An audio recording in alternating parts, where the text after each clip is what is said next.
Hello everyone, अस्सलाम वालेकुम। आज हम पढ़ेंगे फेमोरल आर्टरी की क्लिनिकल एनाटॉमी। क्वेश्चन आता है यूटी वगैरह में, क्लिनिकल एनाटॉमी फेमोरल आर्टरी आएगा तो उसका क्लिनिकल एनाटॉमी आएगा इन एलक्यू। और ये बीडीसी से ही बनाया मैंने पूरा। ठीक है, let's start. Femoral artery is the continuation of external iliac artery. यहाँ पे मैंने बनाया है, देखो ये है एब्डोमिनल आयोटा जो एब्डोमेन को सप्लाई करेगी। देन ये दो ब्रांच में डिवाइड हो जाती है। Common iliac artery, abdominal artery बाद में कॉमन इलियाक आर्टरी बनाती है। कॉमन इलियाक आर्टरी बाद में दो ब्रांच होती है, एक होती है एक्सटर्नल इलियाक आर्टरी और एक होती है इंटरनल इलियाक आर्टरी। दोनों तरफ सिमेट्री है, मतलब ये half of the half lower limb को सप्लाई करेगी एंड ये अनदर, ये एक लोअर लेग को सप्लाई करने वाली ये दूसरे को। तो कॉमन इलियाक आर्टरी बाद में एक्सटर्नल इलियाक आर्टरी और इंटरनल इलियाक आर्टरी में डिवाइड होती है। एक्सटर्नल इलियाक आर्टरी का कंटिन्यूशन रहता है femoral artery and then femoral artery, femoral triangle के बाद पॉप्लिटेल आर्टरी, उसके बाद उसकी भी ब्रांचेज होती है। सो ये लोअर लिम्ब की जो चीफ आर्टरी है, ऐसा होता है ब्लड सप्लाई। सो या I was telling about femoral artery. Femoral artery is a continuation of external iliac artery. अब femoral artery बहुत इंपॉर्टेंट होती है लोअर लिम्ब के अंदर, इसके बहुत सारे यूजेस हैं। तो वही क्लिनिकल एनाटॉमी हो गई। क्लिनिकल एनाटॉमी आप ये देखिए, ये है एंटीरियर सुपीरियर इलियाक स्पाइन, ये है प्यूबिक टुबरकल एंड देन यहाँ पे जो ग्रीन वाला है वो रिप्रेजेंट कर रहा है लिगामेंट को, तो ये है इंग्यूनल लिगामेंट। फेमोरल आर्टरी कहाँ प्रेजेंट होती है? मिड इंग्यूनल पॉइंट पे प्रेजेंट रहती है। मिड इंग्यूनल पॉइंट पे फेमोरल आर्टरी सबसे लेटरली ये प्रेजेंट होती है, उसके बाद फेमोरल वेन प्रेजेंट होती है और लिम्फ नोड प्रेजेंट होती है, फिर फेमोरल शीट। फेमोरल ट्रायंगल में आपने पढ़ रखा होगा। तो फेमोरल आर्टरी का पहला क्या clinical point? Can be compress to prevent the bleeding at the distal part of the thigh और लेग। अगर हम लोग इसे मिड इंग्यूनल पॉइंट पे कंप्रेस करें तो जो ब्लीडिंग है वो प्रिवेंट हो सकती है at the distal part of the thigh और लेग में। ये इसका पहला पॉइंट हो गया। देन पल्सेशन, फेमोरल आर्टरी इसी का हम लोग पल्सेशन भी चेक कर सकते हैं लोअर लिम्ब के अंदर मिड इंग्यूनल पॉइंट पे। इसका पल्सेशन चेक किया जा सकता है मिड इंग्यूनल पॉइंट पे। अगर इसका पल्सेशन नहीं चेक हो पा रहा है या पल्सेशन नहीं चेक हो रहा है या अब्सेंस हो रहा है, फीबलनेस हो रहा है, तो ये इसका रीज़न क्या है? इसका रीज़न हो सकता है कि नैरोइंग ऑफ द आयोटा। देखो फेमोरल आर्टरी किससे बन रही है? अल्टीमेटली ये एब्डोमिनल आयोटा से बन रही है ना। तो ये जो आयोटा है उसके अंदर ये नैरो हो रहा है या तो इसके अंदर थ्रोम्बोसिस हो रहा है। इंट्रावस्कुलर थ्रोम्बोसिस आपने सुना होगा, पढ़ा होगा। तो इसके अंदर थ्रोम्बोसिस हो सकता है आयोटा के अंदर, इस वजह से फेमोरल आर्टरी हम लोग पल्स नहीं चेक कर पाते हैं। तो ये इसका एक दूसरा हो गया क्लिनिकल एनाटॉमी। देन जो फेमोरल आर्टरी होती है, फेमोरल ट्रायंगल के बाद एडक्टर कैनाल आता है। एडक्टर कैनाल के अंदर बहुत एक्सपोज होती है। फेमोरल आर्टरी बहुत सुपरफिशियल होती है फेमोरल ट्रायंगल में और बहुत एक्सपोज रहती है एडक्टर कैनाल में। हंटर्स ऑपरेशन एक है, हंटर्स यहाँ लिख रही हूँ मैं, hunters operation. What is that? Ligation किया जाता है फेमोरल आर्टरी से। लाइगेशन मतलब जोड़ना, अपने लाइगेशन एंजाइम भी सुने होंगे। तो लाइगेशन के लिए यूज़ किया जाता है टाइम के लिए, जैसे कि अगर कुछ कैनुला डालना है या कुछ निडल डालना है या कुछ कैथेटर्स जो हार्ट तक सप्लाई होते हैं तो फेमोरल आर्टरी के अंदर डालेंगे। फेमोरल आर्टरी के अंदर डालेंगे तो ये अल्टीमेटली जो होगा हार्ट के पास जा सकता है। इसे काट कर, इसे लाइगेट कर कर फेमोरल आर्टरी का यूज़ करके किया जाता है। मतलब कैनुला डाला जा सकता है, थिक निडल, जो भी सर्जरी वगैरह में यूज़ होता है तो फेमोरल आर्टरी का यूज़ किया जाता है कैथेटर्स के लिए। देन इसका another clinical point is fatal haemorrhage. मैंने यहाँ पे फेमोरल ट्रायंगल बनाया, उसके कंटेंट वाला डायग्राम। ये है इंग्यूनल लिगामेंट जो बेस बना रहा है और ये एपेक्स है। इन्वर्टेड ट्रायंगल है ना, तो ऊपर बेस है, नीचे एपेक्स है। So step wound at the apex of the femoral triangle.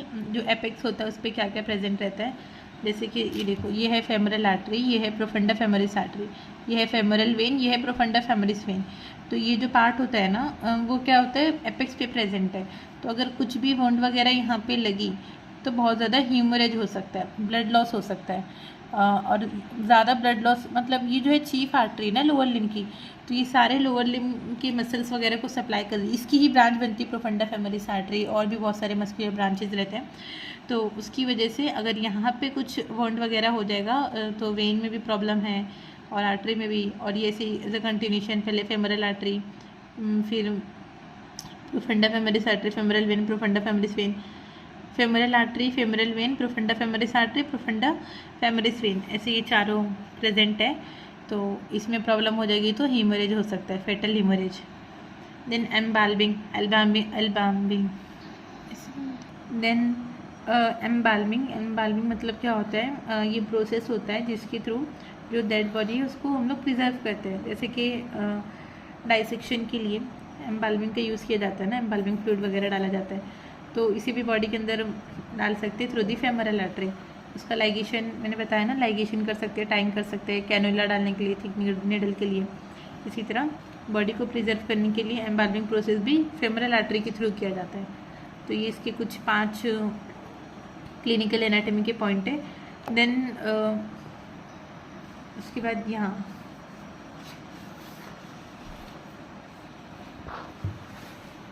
ये वाला, ठीक है, फेमोरल नर्व का कुछ क्लिनिकल पॉइंट है। फेमोरल नर्व जो होता है वो किसको सप्लाई करता है, एंटीरियर कंपार्टमेंट को सप्लाई करता है। इसकी रूट वैल्यू क्या है, L2, L3, L4, तो एंटीरियर कंपार्टमेंट को सप्लाई करेगा। अगर फेमोरल नर्व को इंजरी हो गई तो क्या होगा, एंटीरियर कंपार्टमेंट के मसल्स जो होंगे वो कॉन्ट्रैक्ट नहीं कर पाएंगे, उसकी एबिलिटी ख़त्म हो सकती है।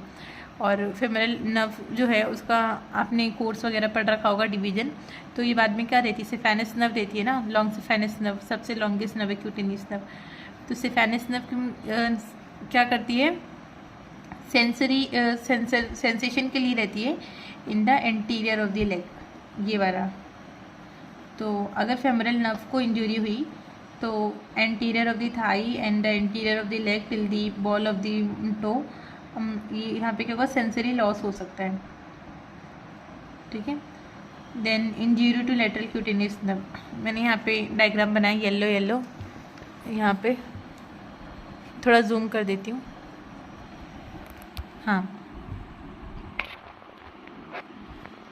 देखो, ये है इंग्यूनल इलियो इंग्यूनल नर्व, ये है femoral branch of genito femoral nerve, किताब बीडीसी का ये भी femoral branch of genito femoral nerve जो होती है वो ये जो है सप्लाई करती है skin over the femoral triangle, मतलब जो फेमोरल ट्रायंगल है इसकी स्किन को सप्लाई करने के लिए जेनाइटो फेमोरल नर्व होती है। तो अगर हम लोग जैसे ऑपरेशन वगैरह कर रहे हैं उसमें फेमोरल आर्टरी का यूज़ कर रहे हैं तो हम लोग इस नर्व को सेंसरी लॉस के लिए इस नर्व का यूज़ करेंगे, इस नर्व को ब्लॉक करेंगे, जो भी ड्रग वगैरह डाल के इस नर्व को ब्लॉक करेंगे। तो यहाँ पे जो होगा लॉस, पेन नहीं होगा, सेंसेशन नहीं होगा, पेन नहीं होगा, और फेमोरल आर्टरी का यूज़ किया जाता है। ये भी बीडीसी में दे रखा है।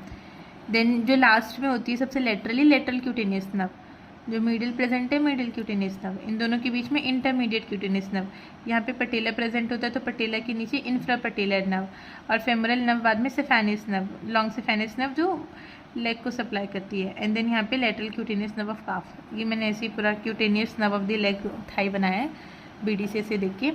सो या लेटरल क्यूटेनियस नर्व ऑफ जो होता है, अगर ये जो है इंग्यूनल लिगामेंट है वहाँ से गुजर जाए, इंग्यूनल लिगामेंट के नीचे ही सारे स्ट्रक्चर प्रेजेंट होते हैं, उससे ही पास होते हैं।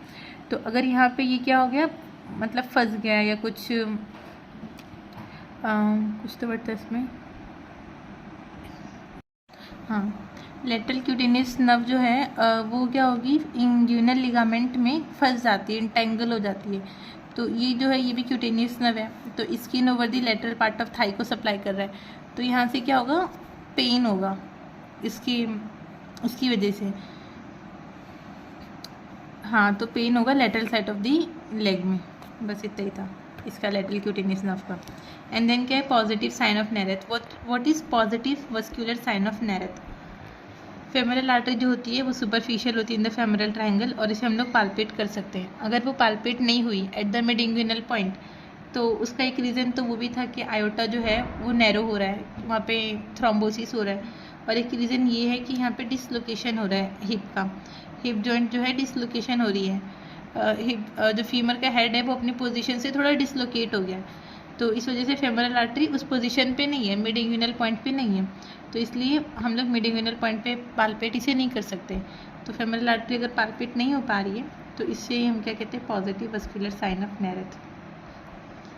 देन एक क्लिनिकल एंड पॉइंट है किसका, फेमोरल वेन का। फेमोरल वेन जो है इंट्रावीनस इन्फ्यूजन के लिए यूज़ किया जाता है इन्फर्ट्स के अंदर, और पेरिफेरल हार्ट डिजीज़ जो होती है उसमें भी यूज़ किया जाता है फेमोरल वेन का। Okay, that it's for the video, thank you.